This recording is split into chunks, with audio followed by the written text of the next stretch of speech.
Salam, Indemine. These are some of the wonderful words I've been learning from my brothers and sisters here during the last few days. This is my first visit to Ethiopia, Addis Ababa, so I'm excited. It's been great. Thank you very much for being so welcoming. For me, it's always very fascinating and inspiring to continue learning about the Ethiopian history. It's one of the African countries that was never, colonized. Learning about the history all the way back to the Nubian dynasty and the pyramids, and now learning about the diversity of how many people are here, the diversity in our cultures, our ideas. It's really fascinating to continue to learn from Ethiopia. As Africa as a whole, I always think, how beautiful would it be if we're able to reignite our glory days of past, where we're able to bridge the gaps between our differences, where we're able to rediscover our identities and believe in ourselves once more, so that we can, contribute our own innovation to the world. That would be a beautiful thing. I think we will all welcome. I'm Alex Sado, as they've said. I run go-to-market strategy for cloud artificial intelligence at NVIDIA. NVIDIA is all the way in California. It's the company that has the largest, most adopted platform for artificial intelligence in the world. But I'm going to be speaking to you mostly about a movement and a non-profit organization that myself and 5 other Africans have put together. You see, there couldn't have been a much better time to be talking about Africans rediscovering our innovative juices than now. As GetNet started to talk about the Industrial Revolutions, you see, once every 100 years, more or less, countries around the world get one chance to reposition themselves on the global economy, right? This happened with, as he showed, it happened with coal, oil, electricity, the internet.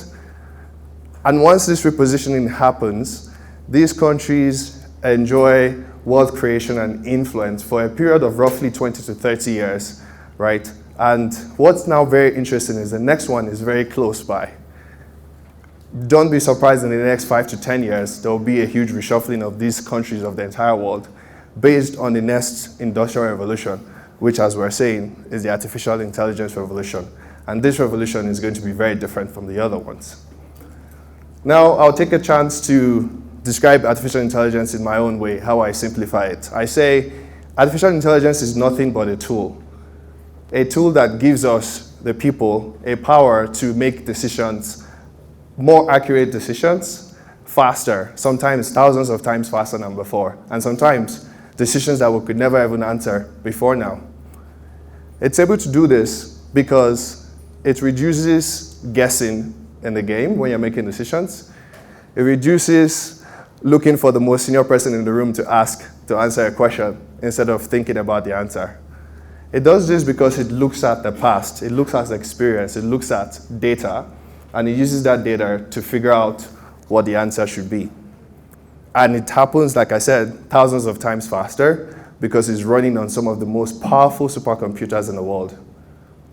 So, the next industrial revolution. The countries and the companies that adopt these technologies are going to have over 50 years head start than the rest of the world. And so I say to you, we should not be left behind on this race. This race has started, as GetNet showed. USA, China, India, countries in Europe, Eastern Europe, all over the world, they've all started to deploy capital, deploy money. For us in this room, I think what is important is who is getting left behind. I'm sure a lot of you will think, oh, yeah, this requires, okay, the US is spending $3 billion on this. We don't have $1 billion to spend on it. It's the amount of money you have to spend.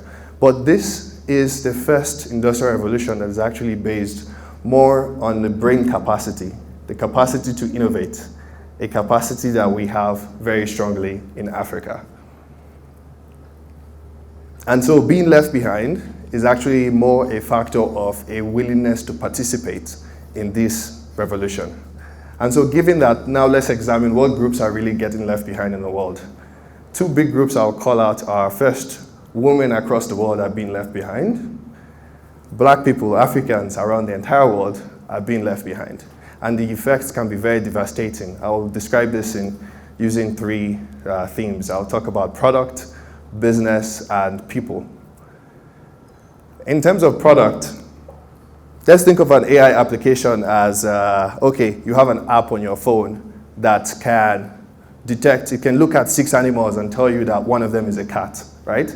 It's learned how to do this because you've seen a lot of examples of cats in the past, and now it can pick a cat. But then the problem starts to arise. If you only show that AI, that tool, that app, white cats, if you have a black cat in that picture, it will tell you that cat is a dog. So that's the problem. Now, how do you apply that to real life? All the self-driving cars that are getting developed around the world, if it has this problem, can you imagine if that self-driving car sees a woman on the road or sees a black person, what will happen? It's interesting and it's funny. I like that we're laughing. In terms of the health space, my good friend Abasi, he runs a company called 54 Gene out of Nigeria. It's one of the most foremost genetic companies in Africa. He's been quoted saying that the genetic information and data that is used to produce drugs around the world has only 2% of that data is of black people, and 90% is white people. So what does that mean for us? I know where I'm from. I'm from Nigeria, by the way. A lot of us, instead of fixing the hospitals, whenever we fall sick, we like to go to USA or the UK to get treated. Now imagine that in the next 3 to 5 years, you travel to the UK to get treated, and the solution will not work for you because your data was not used to build it. We have to solve this issue in Africa. Which brings me to, so that's talking about product. Let's talk about less scary things like business. On the side of businesses, I look at businesses as, a business is going to succeed and grow when it's building solutions and products that are better than the alternatives and are also affordable and cheap, right? Businesses that don't adopt artificial intelligence or emerging technologies tend to build solutions that are lower quality and also more expensive because your competitor is going 1,000 times faster than you. So those businesses, guess what? They end up closing down because they cannot sell, and then they lose the jobs that they have. I'm sure most of you will agree that in Africa, we cannot afford to lose any more jobs. We need jobs. We can't lose any more jobs, which brings me to the third point of people. McKinsey estimates that in 6,000 days, Africa will have 1 billion people seeking jobs. What are we going to tell them if all the businesses shut down because we didn't adopt this today? Or because we didn't invest in education and train them for the jobs of the future? So all of this, they seem very grim.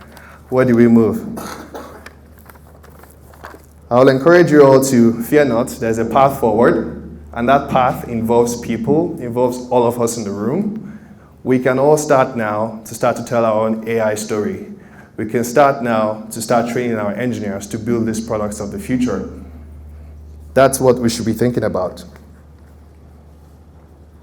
When you look at the world, like GetNet showed, people are doing a lot of incredible things with artificial intelligence. I mean, you look at the East to China, they have over billions of people, right? So they are building security systems, surveillance systems to watch people. That's what they need. In the West, America, where I just came from, I think most things work, and so they are automating everything. Automated robots, automated cars, telling you what movies to watch. That's what they're doing with this great tool that we have. But here in the middle of the world, in the middle of the earth, Africa, what should we do with AI? Where should we focus AI? Within my organization, we're thinking about AI to solve basic problems. We call it AI for better living, right? In fact, to even provide more context, as a fellow, Mr. Alain Ebawise, he's the CEO of Africa 50. It's one of the largest infrastructure investors in Africa. He has been quoted saying that every year, Africa's infrastructure gap is $100 billion. So, what can we do with this AI? Can we apply this technology, AI for better living, to apply these technologies to our limited resources help those resources do 10 times more than they do today, and focus it on the most pressing challenges that face 90% of us in Africa. I mean, I have 3 words for that: healthcare, agriculture, and finance. There are many other things you can do with this, but I would say, can we focus on these? Giving some examples in the healthcare space, think about a woman in a village who she's feeling some issues, then she has to travel 5 hours to go to the city and spend the little money she has to go see a doctor, or for him to check if she has a cough. What if you now have an AI tool on a phone that can listen to her talk and predict whether she has a cough or not? That saves her a lot of money. That also creates jobs in that village, because now you don't need a qualified doctor to detect and diagnose cough. You can have 10 or 20 people that have this app on their phone, and now you have created jobs. Agriculture. Similarly, you have an AI app on your phone. You can take a picture of the leaf of a plant and tell the farmer. It's not guessing. It tells the farmer exactly the disease the plant has and prescribes what solution you can have. That would reduce wastage that we have in the farms. I've also seen some innovative tools out of Kenya, and I believe even here in Ethiopia too. I've learned about your agribusiness incubator. I've seen some solutions around soil, where they're able to look at the soil, look at the weather and everything, and predict what seeds should you plant, what crops should you plant in a particular place to maximize production. If we do this right, perhaps we will not need to import as a continent over $130 billion of food by 2024. That's just 5 years from now. The last one I said was finance. I think the most quoted number is that only 20% of businesses in Africa receive credit, right? And credit is very important for small businesses, all sorts of businesses around the entire world. I mean, America might actually be the place where businesses collect the most amount of credit everywhere. So why don't we provide credit in Africa? I would say it's not the fault of the banks. The banks don't know who to trust. They only know how to trust collateral.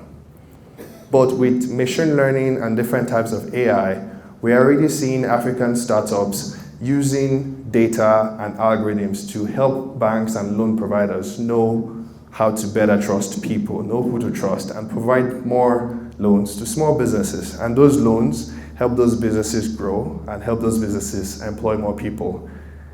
If we do this right, we might actually transform the way our middle class looks and save us from a lot of the challenges that we're heading towards. So let's focus on this couple of things in our first couple of days or years using AI in Africa, AI for better living. Well, I know it can be hard if you're new to the field. My colleagues and I, we've traveled around the continent to Morocco, Egypt, Senegal, Tanzania. We hear things like, where do I start? How do I get the knowledge? Where do I get the data? Where do I get the investors? How do I convince my government? All of this is difficult, which is why we're here in this room. How do we figure out a way through one place where we can work together as a whole continent and answer questions for each other, so we are doing this effectively and saving resources?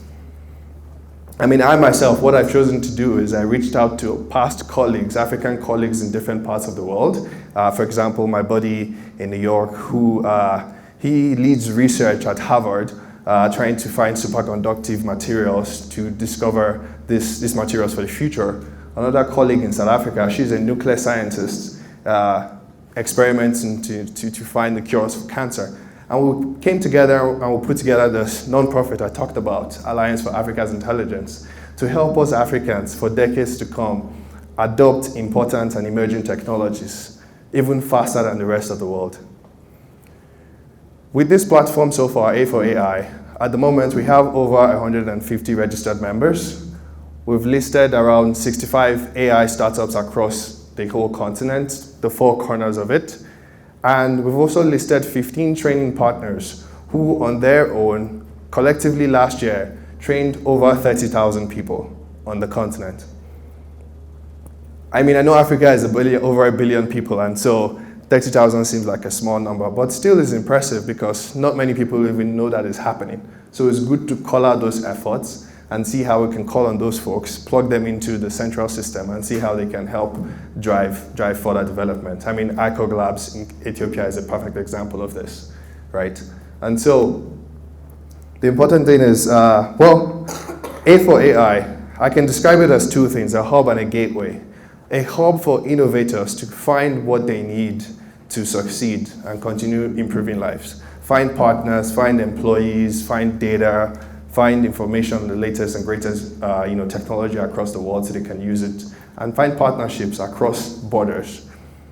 And then for companies and governments, it's a I call it a gateway where they can find access to advice on policy and infrastructure. We're already working with 3 African governments to think about how they should invest, and also think about what local partners, what local startups can actually work on solutions for them. They don't have to go to China or Europe or USA. There are people in the countries who are solving these problems, and so we try to help them find this. Join us in this movement, or create one for yourself, because this is absolutely necessary and we cannot continue to wait. Africa, we cannot continue to be the charity partner of the world. We can't afford to do that. We have way too much diversity in our, in our languages, in our people, in our ideas, in our vegetation, in our data, in our choices. Let's become the innovation partner that the world needs. In the room, I'm not entirely sure if we only have Ethiopians here, but if we have folks from the northern part of the continent, I mean Egypt, Tunisia, or from the west, Senegal, Ghana, from the south, South Africa, Zimbabwe, Kenya, and then Ethiopians, I encourage all of us to come together under an alliance that would last for decades, where we are adopting emerging technologies quick and fast, so that Africa is not left behind ever again, as we humans continue to innovate our ways to better futures. Thank you very much, and enjoy the rest of the day.